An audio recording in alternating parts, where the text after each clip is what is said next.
Amen. Hi.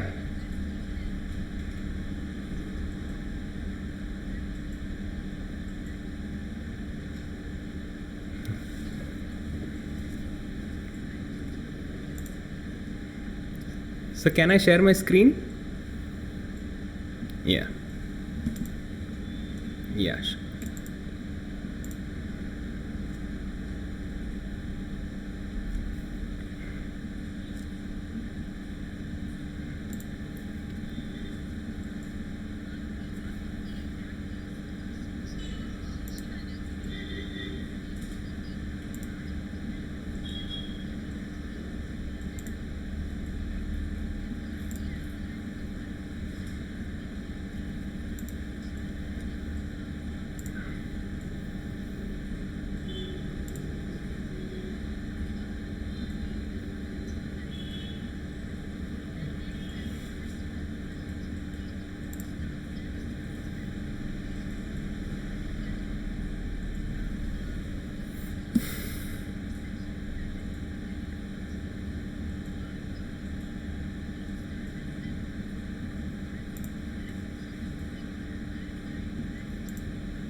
Oh, thank you, sir.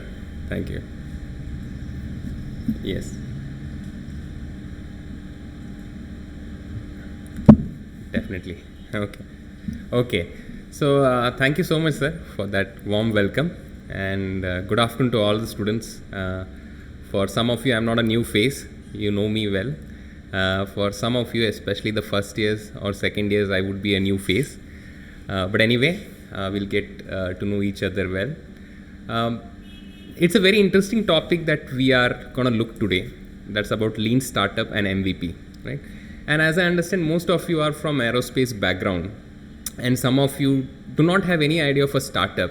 So I would like to start my session on knowing what is a startup mindset, okay, and then we'll gradually proceed into what's a lean startup principle, and of course what is MVP, right? So I don't know if for such a large vast topic such as lean startup and MVP can I do justice in the next 1 hour, but I'll do my best. Okay, so what is lean startup and what is MVP? Okay, so before that, let me ask you a question, okay, or let us answer a puzzle.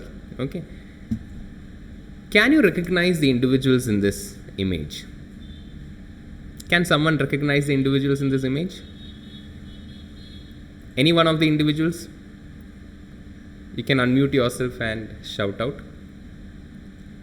Yes? Stephen Hawking. Okay, good.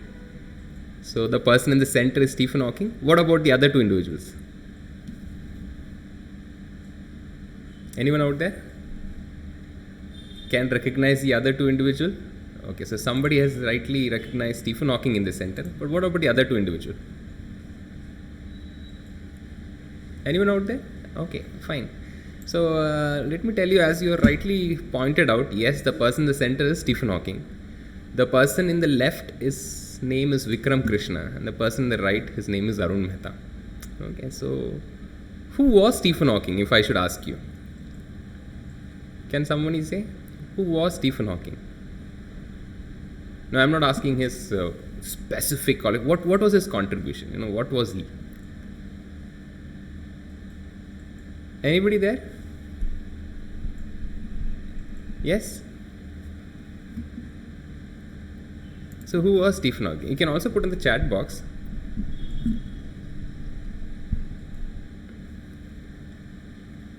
Yes? So I believe all of us know that Stephen Hawking was a scientist, and that's why you recognize him.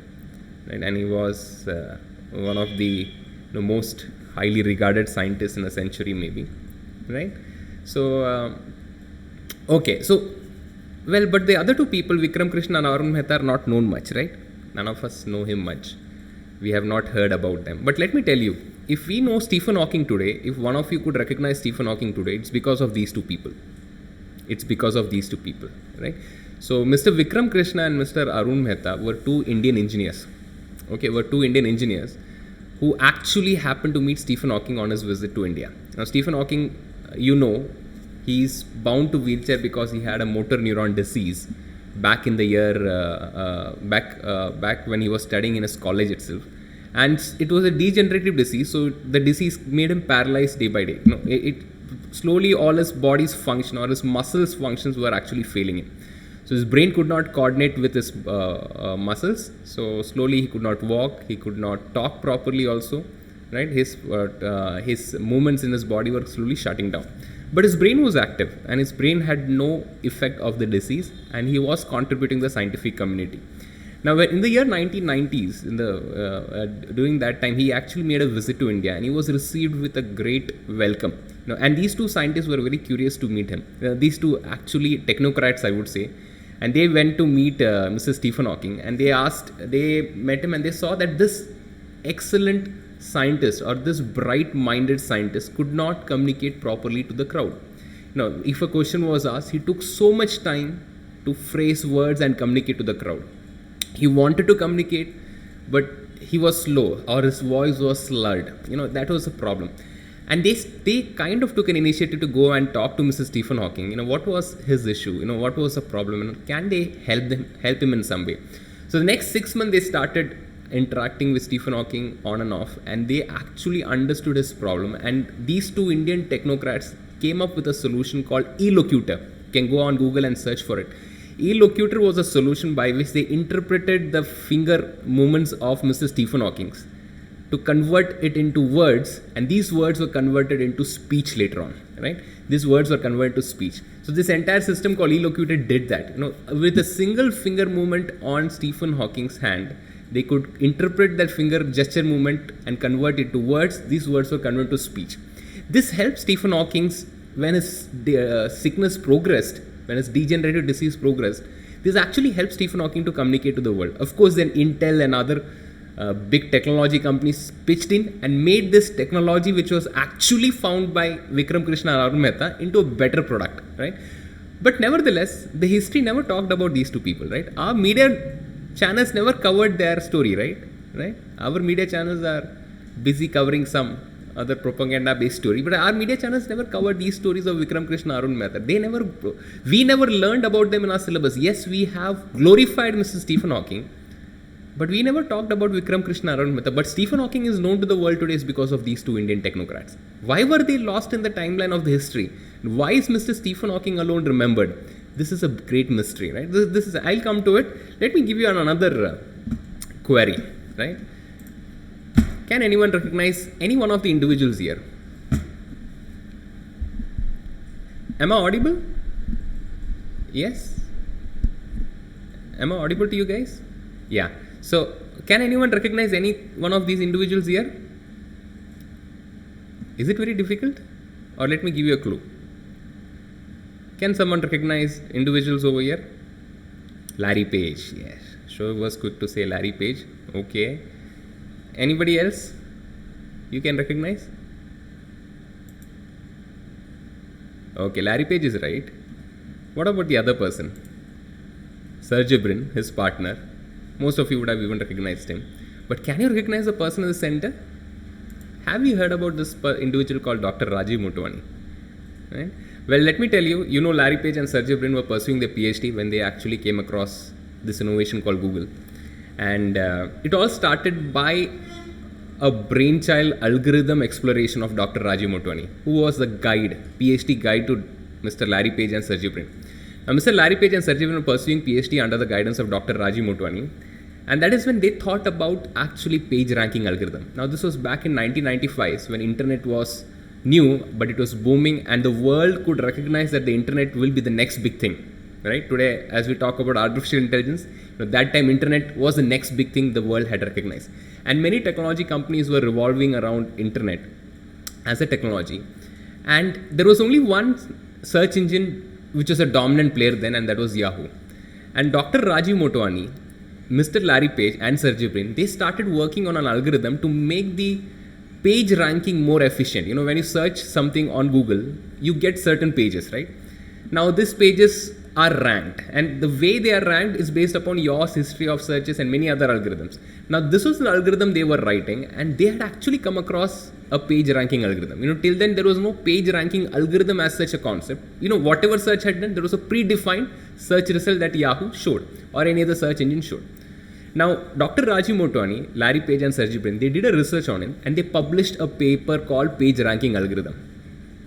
Now, when they published the paper, I believe Dr. Rajiv Motwani was so satisfied with that paper publication and with the career advancement that this paper brought in his life that he's never seen in the picture later on. But Mr. Larry Page and Sergey Brin, they found that this algorithm can revolutionize the world.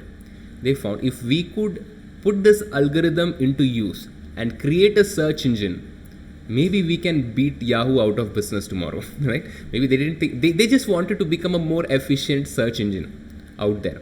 And the year 1995, you know, Google came into existence, and it was co-founded by Larry Page and Sergey Brin. And it was the very foundation of this Google was actually laid out with this algorithm. You know what? Dr. Rajiv Motwani saw a paper publication with that algorithm. But Larry Page and Sergey Brin, they just didn't see a paper publication, but they saw a product. They saw a service in Google that they could provide to the world. And the rest is history. After 25 years of this innovation today, do you remember Rajiv Motwani for his contribution? Do you remember Larry Page and Sergey Brin? Now, most of you could recognize at least Larry Page and Sergey Brin. None of you could recognize Rajiv Motwani. But he was the brain behind Google. Imagine if Dr. Rajiv Motwani would have been the one who would have found Google. We would have been so proud today, right? Now, but that didn't happen. Now, let me ask you one question. Were these three individuals who were lost or forgotten in the timeline of history, by any way were they lesser educated or were they lesser brainy than these three individuals who are remembered in the history or who are considered as legends in the legends today, right?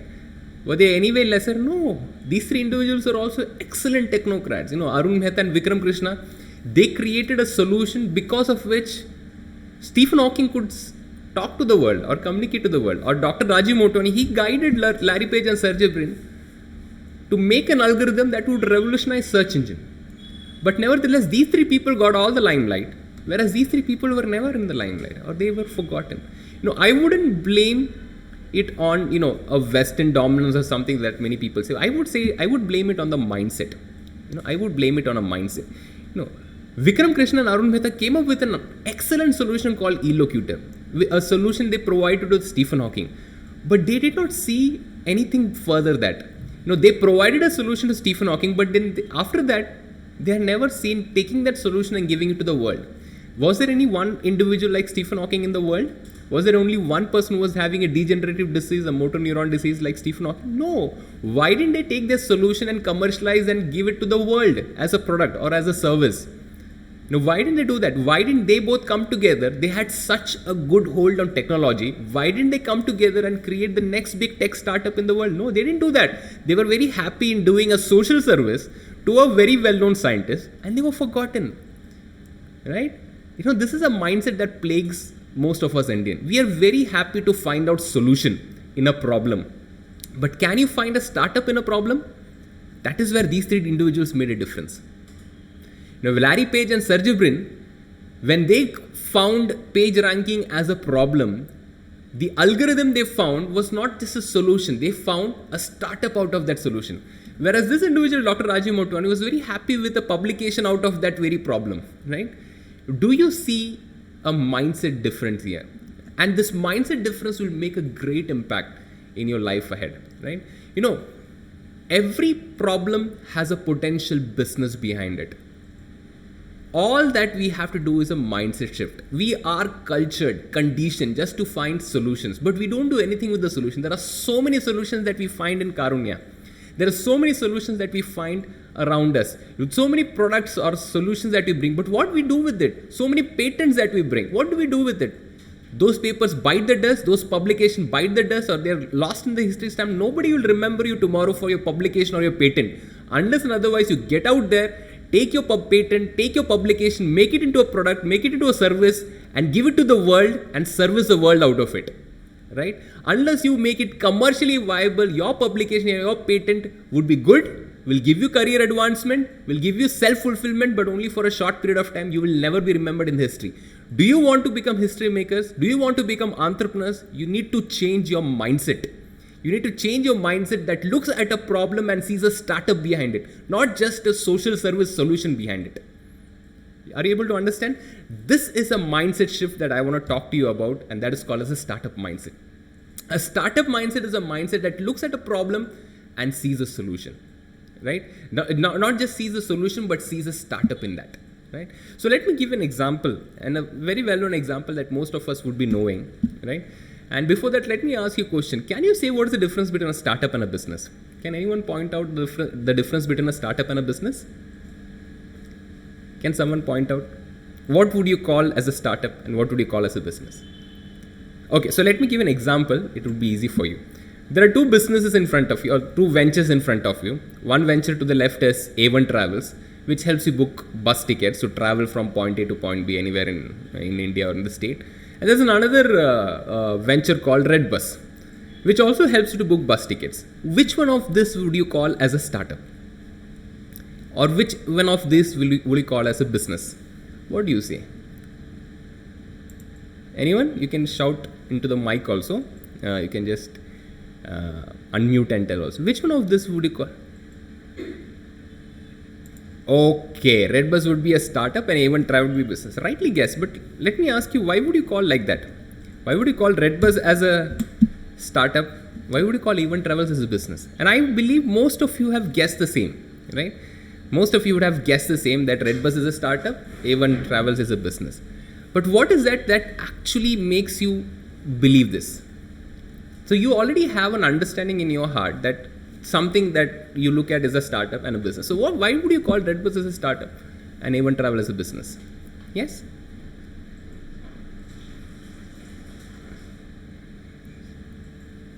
Okay. So you're saying Redbus is kind of an aggregator, taking more businesses like A1 Travels under it? Okay, that's right. Any other reason? That's actually a right reason. Any other reason that you can say, point out? That's a very, yes.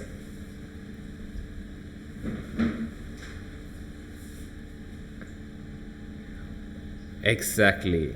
Startup has a large market. Shoaib has rightly said that it solves a problem, and that is at the core of a startup, right? So let me jump into it straight away. When you look at startup and a business, okay, startups are something that are birthed from a problem. Okay, startups are something that are birthed from a problem. business are birthed out of a market opportunity. Okay, for example, A1 Travel would have been a person who would have found that, oh, from Coimbatore to Chennai, there are so many people traveling every month, and government buses are not efficient enough or not able to cater to the needs of that. And that's where, A1 Travel would have thought, let me start a bus. So he would get a bus, he will get a travel agency, he'll get a bus drivers, he'll get cleaners, and he'll start a service between Coimbatore and Chennai.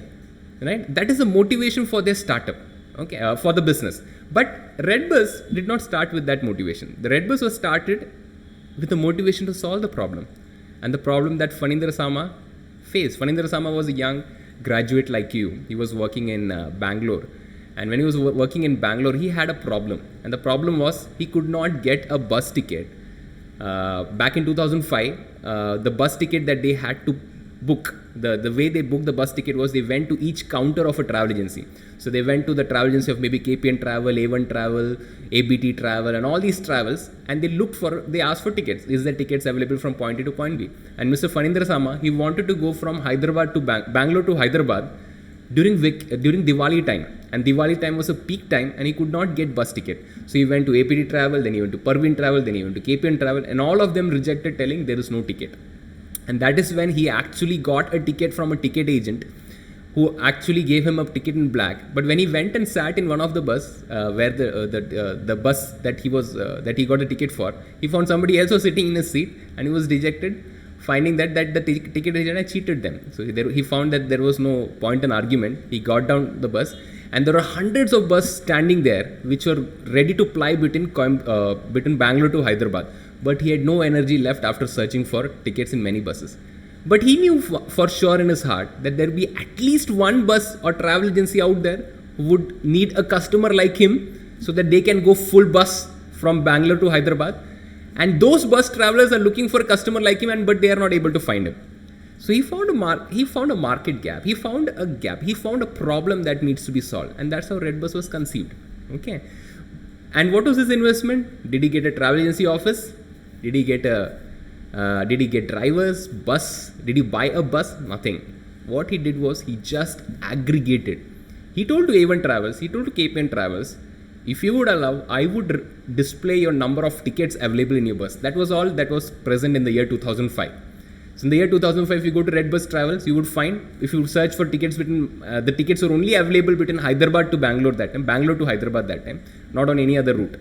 So all that you could find, if you're in Bangalore, you could find that, is there a travel agency having tickets available between Bangalore to Hyderabad? Number of tickets available was the only thing. And that was his minimum viable product, something that he started off with. What investment did he require for it? Let me ask you, what investment did Redbus require to start up with? What investment would he have required? How much money would he have put in his business, in his startup? Hardly 1,000 rupees, almost nothing. Maybe 1,000 rupees to get the domain space, to get the server space, and to make the website. That's all. He was a technocrat, so he would have made the website by himself. So that is how he started off. Right? Almost. But if you had to start A1 Travels at the same time, how much investment you have to make? You have to buy a bus, close to 1 crore rupees. You have to get a travel agency office, close to 20 lakhs of maybe expenditure in making the interiors and getting 2 people employed over there, and paying the advance or paying the rent or getting the space. It is crores of investment. But he did any investment even in lakhs. He did investment only in thousands, and he started off. That is the difference between a startup. A startup, you can start with minimal investment, but a business, you always have to start with a big investment, right? A startup's growth in the next 12 years, GoIBIBO bought Redbus for close to $120 million, close to 1,000 crore or so, right? Let me ask you, which business would you find, like A1 Travels, KPN, or ABT Travels? Will any one of those businesses would cost that much in 12 years period of time? I don't think so, right? You see the growth that Redbus had. Something that started on Bangalore-Hyderabad route today is available on almost every single route. Redbus today is the largest ticket booking portal for bus travelers in the world, right? In the world, most number of people come to this portal for booking a bus ticket. It is available in India as well as abroad today. This growth in 15 years, would you expect any other travels like A1 Travels, any other businesses in the same travel agency business to have? Never. So the growth of a startup is exponential compared to the growth of a business, which is mostly linear. So there's a market difference between a startup and a business, and that is a way of approach. Phanindra Sama also could have thought about solving the same problem by starting another travel agency. He would have said, there are so many people like me who want to travel between Bangalore to Hyderabad, but I am not able to find a bus. Let me also find another travel agency. So maybe he would have started another travel agency called Red Bus. But that wouldn't have solved the problem, right? That was just a market. That would have been a business, another business. But no, he looked at that same problem from a different perspective. So the way to do or start a startup is actually a mindset. It's actually a mindset. It's actually an education that you require. It's actually a conditioning, right? So business is different, startup is different. By no means I'm putting down business or exalting startup. It is all a mindset. What you want to do is your perfect choice. Okay, and you can go ahead and do it. Okay, startups are technology driven. Businesses are mostly policy driven. Startups are technology driven. Right? Phanindra Sama thought about making a website, thought about making an app. Businesses took a lot of time to come to that kind of approach. Right? So startups are mostly technology driven. Right? So these are some of the basic difference. Startups are motivated to start by solving a problem. The investment is minimal. Okay, they work on a business model. They grow exponentially, and that is why I would suggest you students to take up a startup mindset, to cultivate a startup mindset, and eCell is a wonderful place to do that, right? And it happens through education, it happens through training. It doesn't happen just like that. It doesn't fall down from above. Okay, it happens through education, it happens through training, it happens through sessions like this, right? So let's go ahead with our session. Our session is on lean startup. Okay, so we are clear about startup. What is a startup now? So what is a lean startup? What do you think about a lean startup? Okay, startup is something that we are clear now, right? So let's talk about what is a lean startup. So lean startup as a terminology, in my education about a startup or a business, I have found that these three people have talked a lot about it. Okay, so I can talk very limited in this session, but if you want to know more about lean startup, go ahead and follow these three individuals, Saras Saraswati, Eric Rice, or Ash Maurya.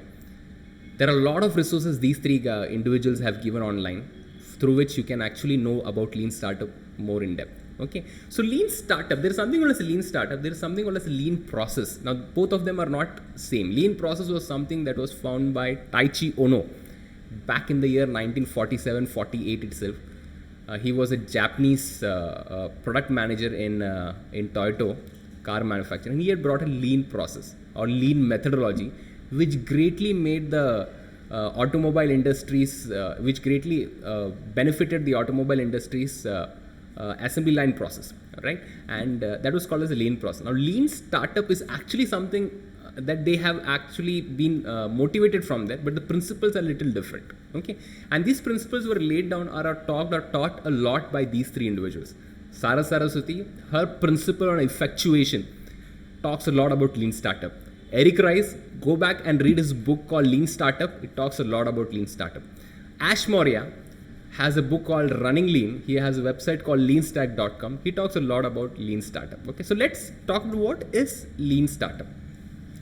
So Dr. Saras Saraswati, she's a professor in the Darden School of Business in the University of Virginia.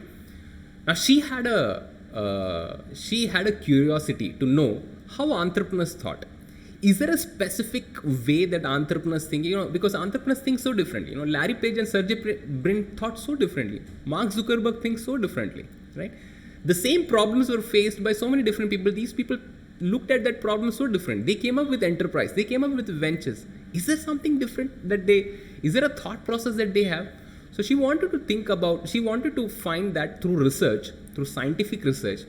And she came across this terminology called effectuation based on her research by studying around 30 expert entrepreneurs. Okay, so expert entrepreneurs in the sense she actually gave a call out to all these unicorn entrepreneurs around the world. Around 30 of them responded, and she did a qualitative analysis on them. She made an analysis by asking them questions and spending time with them to find out how do they operate in the entrepreneurship realm. Okay, or how did they start so many businesses, fail in some, or they succeeded in some. When she talked about expert entrepreneurs, these were entrepreneurs who had big industries, as well as they were people who had actually an experience around 20 to 30 years in being business, right? So these are the people whom she interviewed, and her research work is what actually culminated into this theory called as effectuation. Now, effectuation says to start a business with what you have, where you are, with what you have. One of the principles that she highlighted through effectuation was a principle called bird in hand. And bird in hand principle means, and the principle that she's found most of these expert entrepreneurs had used right in the beginning of their business was the bird in hand principle. Bird in hand. Now, what do you mean by bird in hand principle? A bird in hand principle in simple word means start with what you are. Are you an engineer? Are you an artist? Are you passionate about sports? Are you a cook? Start with what you are, what you have. What do you have with you? What resources do you carry? Do you have an unused garage? Do you have mobile phone, laptop? Do you have some skills? What do you have? Yeah, and where you are. Are you in Karunya at present? Are you in your hometown? Where are you placed now? Are you in Coimbatore? Are you in India? Where are you? Based upon what you have, what you are, where you are, can you start a business? This is how most of the businessmen have started their business or startup. They looked at the opportunities they had with them, what they are, they looked at themselves, they looked inwards. Okay, what is their passion? What is their liking? They looked at their skill set, they looked at their resources, and they started working on a startup idea. Now, that is a principle called as bird in hand. And most of the lean startup principles start with this very principle called bird in hand principle. Bird in hand principle. Okay. So if you are looking at a startup tomorrow, start with what you are. What do you have with you? Okay. And where you are. That doesn't mean, see, what you are, if I say, doesn't mean if you are an aerospace engineer, you should have a startup in aerospace engineering only. That is not what I mean, right? If you start a startup in aerospace engineering, well and good, okay? But that is not my meaning. My meaning is, yes, you can start a business in the area of your interest if it is aerospace engineering. But suppose you may be in aerospace engineering, but you are a passionate musician. Think about a startup in the field of music. Maybe you are passionate about cricket. Maybe you are passionate about sports.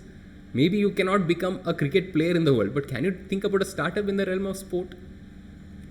Can you understand what you are? Basically what you are. Where you are. Are you in India? Are you in Coimbatore? What is that would sell there? What is the resources that you already have? Most of the people have a great myth within them that if I need to start a startup, I need a lot of investment. I need a lot of money as a backup. Let me tell you, it's a myth. Yes, if you want to do a business like A1 Travels, you need to buy a bus, get a travel agency, and it involves investment in crores. You cannot do it.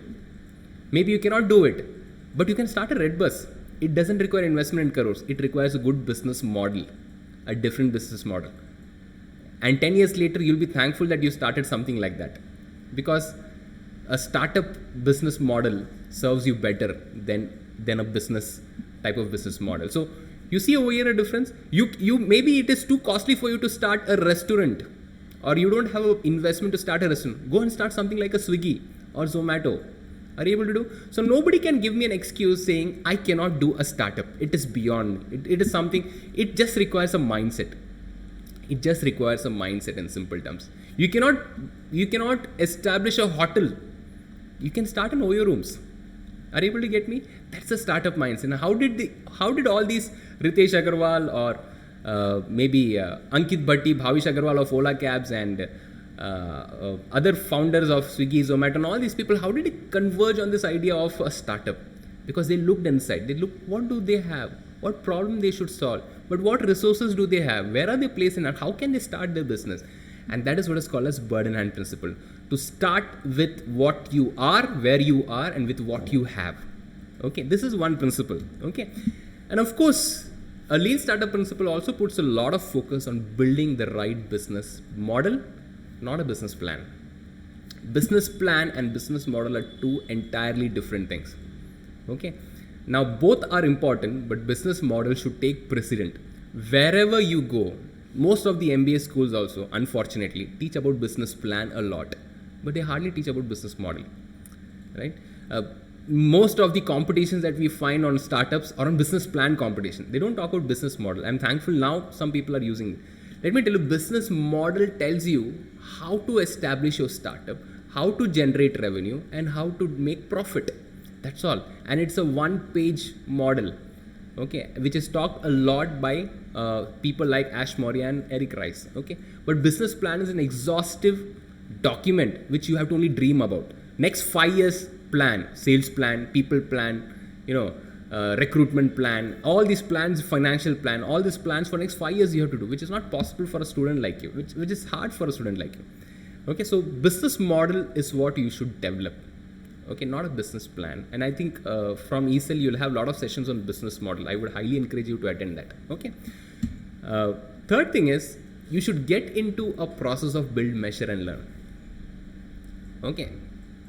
Nothing happens unless you get into it and start doing it. You cannot learn driving a car if you read a book on driving a car. Okay.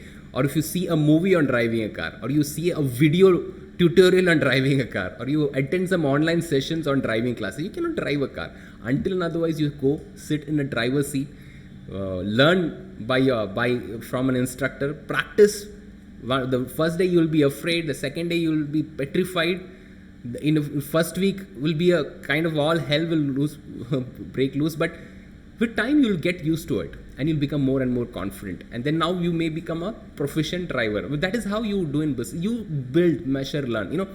You get into the business, you start doing it. You get in there, start doing it, start doing something small, take some baby steps and start doing it. Because when you do that, you need not open your business to the entire world tomorrow. You need not be a Mark Zuckerberg. You need not be a Larry Page or Sari. Can you do a business for the people in your building alone? That is also enough. Can you start thinking about innovation that you can cater to a small community alone? That is enough. So start building something and work with your hands. Measure it. Unless and otherwise you measure something, you cannot manage it. Measure, manage, and only if you manage, you can multiply. Okay, and learn from it. And this is a cyclic process. Build, measure, learn is a cyclic process. So when you learn lessons out of your failures, and then you again build, measure, learn. Right? So if I should ask you a question, who is your hero when it comes to startups? Who's an ideal that you look up to? Can someone point out? For aerospace students, right? So let me be more clear here. For aerospace students, if there is a startup entrepreneur that you can think about, who's your ideal startup entrepreneur? Anyone out there? Oh, it could be Elon Musk. I expected that answer. Okay, so Elon Musk. Why do you follow Elon Musk so? If I should ask Dilip, why do you follow Elon Musk? Or why do you say Elon Musk is a person you follow? Yes? Because he has a startup called SpaceX, right? Or because he's, for some of you, the motivation may be because he's the richest person in the world now, right? Whatever. But look at SpaceX history. Was it something that was successful on day one? Was Elon Musk successful at SpaceX on day one? Exactly. It has made so many failures. SpaceX failed first time, second time, third time, and they were on the verge of bankruptcy. All their investors were almost going to pull back. They were, here is this guy who comes up with a vision of making space as a place of tourism or taking people to Mars one day. He comes up with vision and he gets some investors on board because of his track record, co-founding PayPal and other startups like Tesla and all those things. He has a good track record. Investors believe him, but he fails first time, second time, third time. He fails, and the fourth time is when he succeeds. And if he had failed that time, they say maybe SpaceX would have been history now, right? But he succeeds. Failures are part and parcel of your life, but how fast you fail, that is important, right? You need to build, measure, learn. If look at some of these founders, they have failed a lot, and failures have been stepping stones to their success. Okay, so build, measure, and learn is also one principle that most of these innovators use. Okay, so always start with what you have in your hand, build a business model, build, measure, and learn. You look at Elon Musk, he did not assemble a team of all PhDs and PDF holders in his team, right? He actually assembled, yes, he had some PhDs, doctorates in the space science and everything, but many of them were just interns who worked for him. NASA had spent $196 billion researching about reusable space launch vehicles, but they failed. But this guy, with just $60 million of investment into SpaceX, was successful in that. It's because of his mindset, not because of more talented people he has in his reserves, not because of more number of fundings that he has. No, his funding cannot be compared to the funding that NASA has, the largest space agency by far in the world. But yet he was successful, right? It is because of his mindset of lean startup principle that he used, right? It also says that he invested almost everything that he had. Everything that he had to live on rent. That is how he lived. But that is a principle that this great entrepreneurs that you find out there, they use. Look at Jeff Bezos. He started his startup in his garage. He started with an unused garage that he had, with the resources or the talent or skills he had. And those startups are the greatest crossing startups in the world today, right? Apple started in a garage, unused garage of the father of Steve or Steve Wozniak, So look at these startups. They build from nothing, literally nothing. Okay, so that is the lean startup principle. Start with the bird in hand principle. Build the right business model and build, measure and learn. Okay, so our time is almost up. So I'll just stop here and ask anyone has any question before we go to our next, before we conclude with some exciting example. Anyone has any question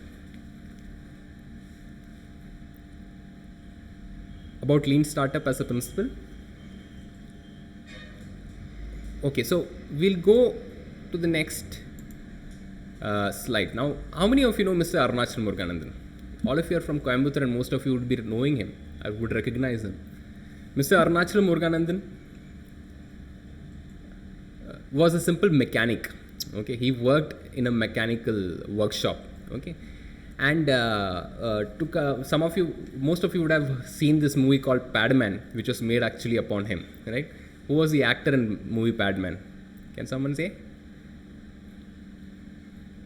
Akshay Kumar, right? Yeah. So you may recognize Akshay Kumar, but not him, right? So now with the problem he came across was he found that his wife was using unhygienic way of dealing with her period days, and she was using a filthy rag cloth. Now he happened to accidentally discover it, and he actually had a burden of why not, why didn't his wife use sanitary napkins which are available? But his wife, when he interrogated the same with his wife said, that is not possible because we are a very poor family and we could not buy and afford it. If I use it, we have to even compromise our milk budget. So he understood that his wife, though, wanted to, use sanitary napkins to hygienically deal with her period days, but she could not because of the price factor. But when he weighed those sanitary napkins that were available in the market, the way he understood, because he was from Coimbatore and because he could understand a textile price, cotton price, he understood the cotton price of this may be as low as, some 10 paisa, but it was sold for such multi-time profit. And then we understood that there was an MNC exploiting it. So he wanted to study what is there in the sanitary napkins, and he found that there are different layers in the sanitary napkins. There is something that the center called, which is made up of wood pulp and which acts as an absorber. And all these study he did for the couple of years.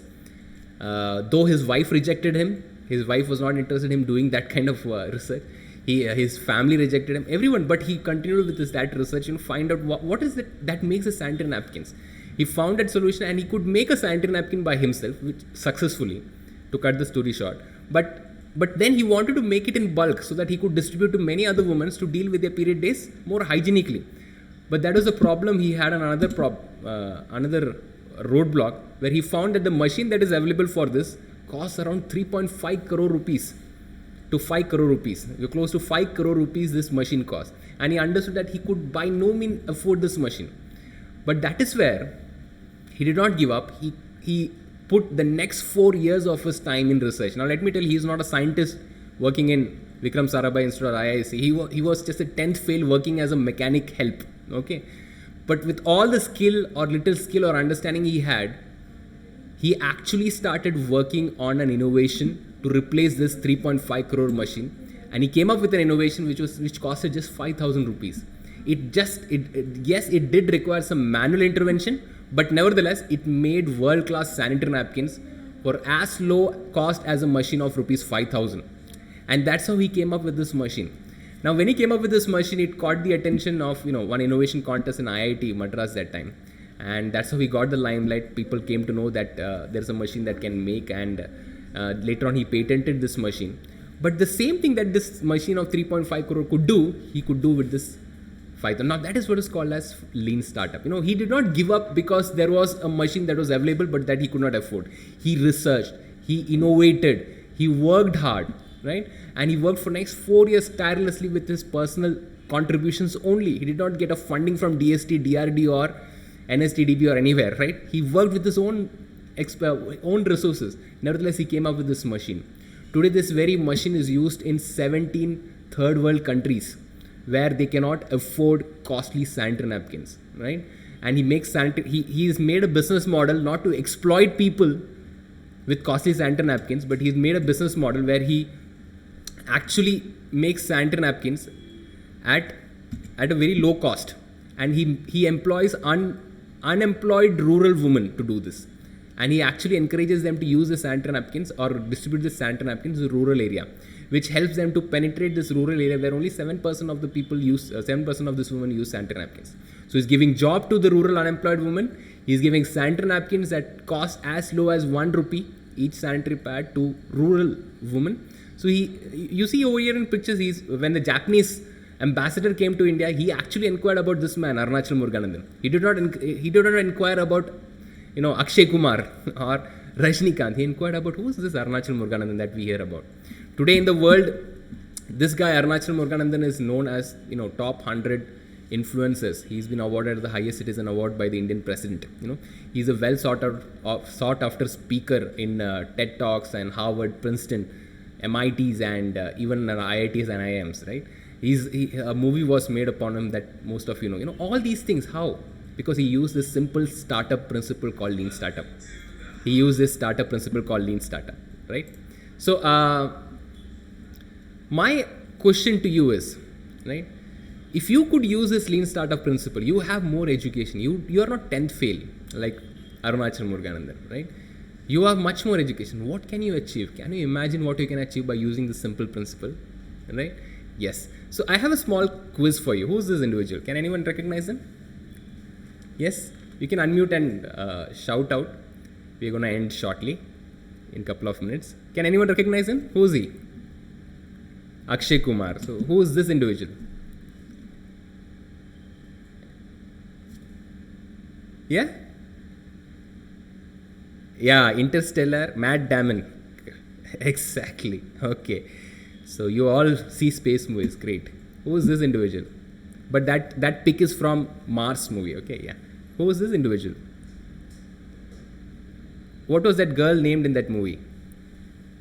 Murphy. Okay. So carefully you watch movies. Okay, so who is that actor? Matt Carnegie. Yeah, all of you may remember him as an actor. So who is this individual? Gravity.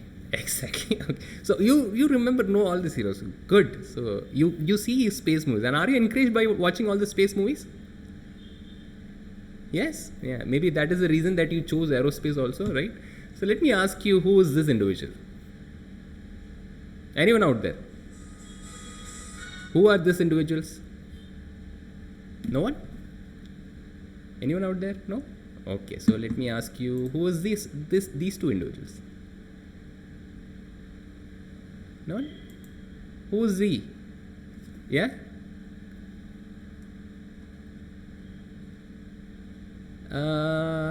Not exactly. Okay. Maybe close to that. Okay. So who are these individuals? This is where I want to... Yeah? Which one? One of them are... no, the last one is actually Dhruv Group. Okay, so let me tell you. The problem that exists with most of us is we are so much possessed by following these real heroes. And we get goosebumps. We get so excited seeing the story of, maybe, what is that, Mangalyaan or Mars movie or Interstellar or Gravity movie. But let me tell you, they're far from reality. Okay. Look at these real heroes. Okay, look at these real heroes. Follow them. I know most of you are possessed by Elon Musk and all, but let me tell you, in June 2020, India made a landmark decision to privatize our space industry, and there are close to 10 startups in India in the space domain, and most of them are driven by youngsters like this you see. So three startups that I want to put on spotlight here is Skyroot, Bellatrix, and Through Space. Have you heard about them? Do you follow them? These should be your heroes tomorrow, not these fellows. The fellows whom you see in the left, even inspiration, please don't take from them. It's a wrong kind of inspiration they give you. But look at the stories of these startup entrepreneurs from Skyroot, Bellatrix, and Through. Let me tell you, you'll get more goosebumps than what you would see in a movie. Okay, trust me. If you would follow let me tell you, space industries is a big opportunity for many. If you are literally passionate about aerospace industry, let me tell you, space will give you a good opportunity. Skyroot was founded by Pawan Kumar Chandana and Naga Bharat Dhaka. Basically, it's a Hyderabad-based startup. They're doing actually research on liquid rocket engines. Right? They are actually developing liquid rocket engine. That is their focus area. They are on process to develop 3 series of Vikram rockets for launching satellites into space, and they have already had one successful test firing of solid propulsion rocket named Kalam 5. And they are going to launch their first series of Vikram rocket in the year 2021 now. Okay, and they were the first to make a fully 3D printed bipropellant liquid rocket engine injectors. Okay, so I'm not very familiar with these terms. I just found about it. By this they have reduced the overall mass by 50% and lead time by 80%. Now I understand, and I've read it from a credible source, that to launch 1 kg payload into space, it costs close to $40,000. That's how costly space industry is. So imagine if their innovation is reducing that cost by 50%, because their innovation is reducing the mass by 50%, right? So their innovation is reducing the payload by 50%, so that is going to reduce the cost maybe proportionally by 50%, right? So that is the impact that their startup called Skyroot Aerospace is going to have in the future. And they're very well, they started with literally no funds. But today they are well known in the industry. People are looking up to them. They are going to fund them. They have funded the likes of Mukesh Bansal and all these people. So you can look forward to this startup. Okay. The other startup that I want to I want you to follow is Dhruv Aerospace. There are 4 co-founders: Sanjay Srikant, Nikanti, and his team. Again, a Hyderabad-based startup. They basically are into full stack space engine solution provider. Okay. They build just a minute. Yeah, you can. Yeah. Sorry, I'm in my office and yeah. So they are into full stack space engine solution provider. They build small satellites for Earth observations and other scientific applications. And let me tell you, they were the first space startup actually from India to be incubated in a European Space Agency business incubator, and without a European partner. So you can understand their credibility. Their credibility was so high. So they are funded by the business incubator of European Space Agency itself. Again, 4 youngsters who have come together to give you solutions in space, right? So other startup that I wish to put your focus on is Bellatrix Aerospace. Okay, it started by Rohan Ganapathy and Yashas Karnam. Rohan Ganapathy, in fact, is from Coimbatore. He studied in Hindustan College, Coimbatore.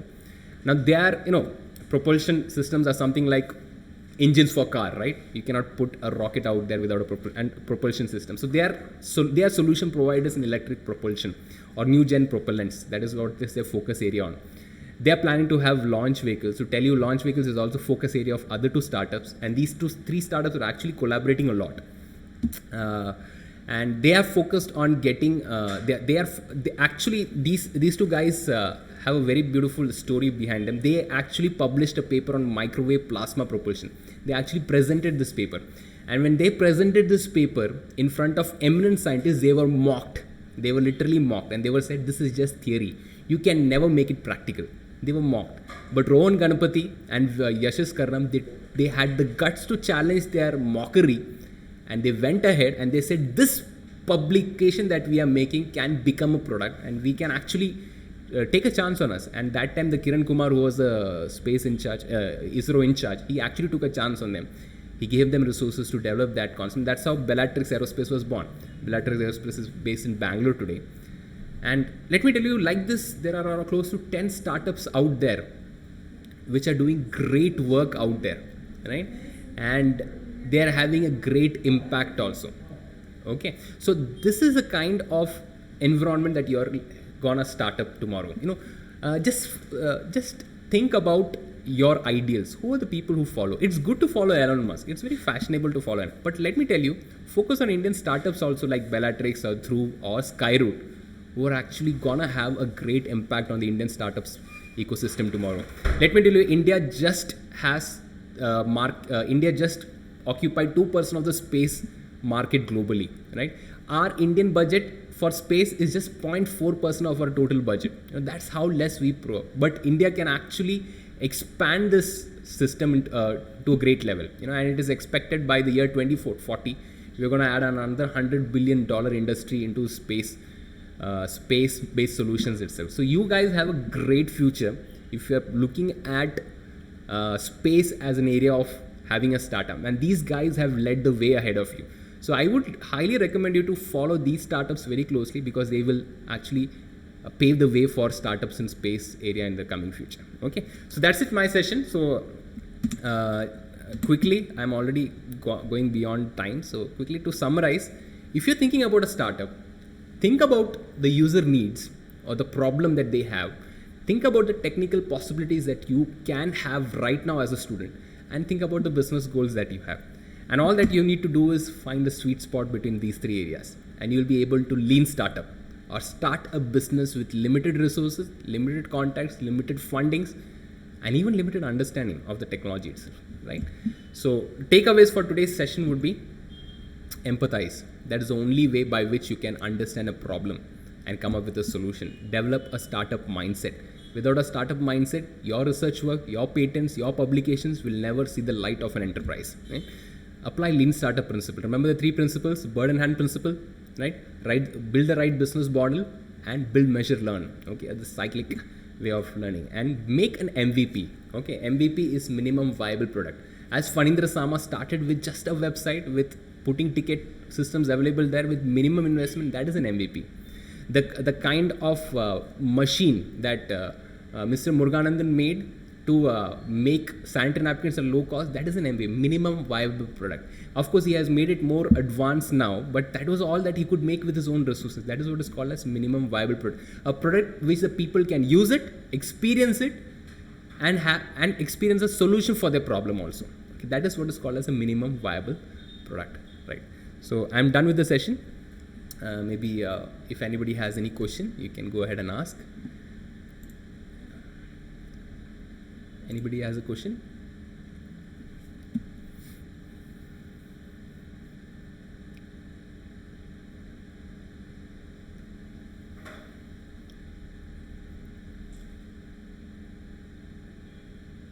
Okay, so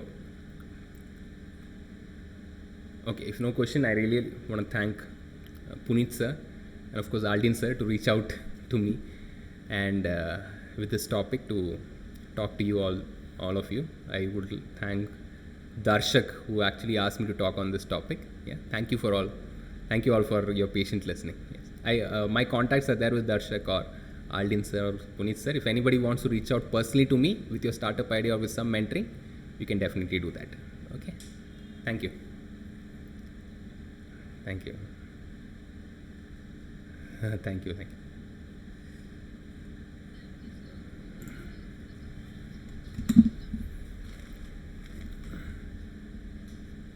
Thank you.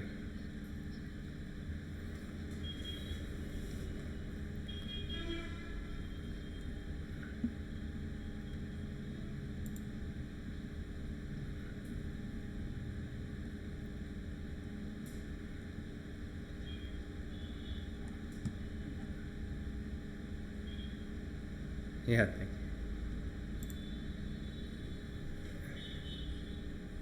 thank you. Great. Nice. Yeah. Definitely. Guys, and I would like to tell you that you have great scientists like Aldin sir, okay, since I have worked with him a lot. So, every research work that he has done can become a startup, okay. So, maybe Aldin sir is busy teaching, but go to him. Maybe Aldin sir, Puneet sir, and you have a lot of other faculties. Please take their research or make it as a startup, okay. I believe Aldin sir also will be more than happy to do that. Yes. Yeah. Yes. Yes. Thank you.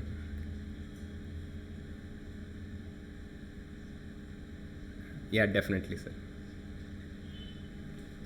Yeah.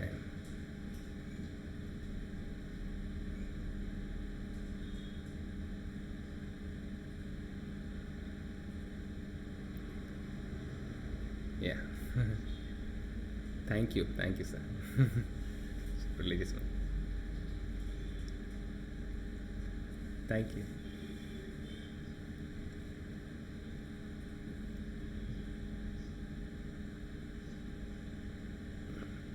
Thank you.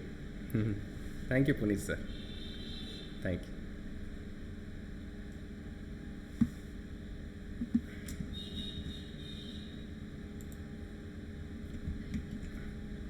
Thank you.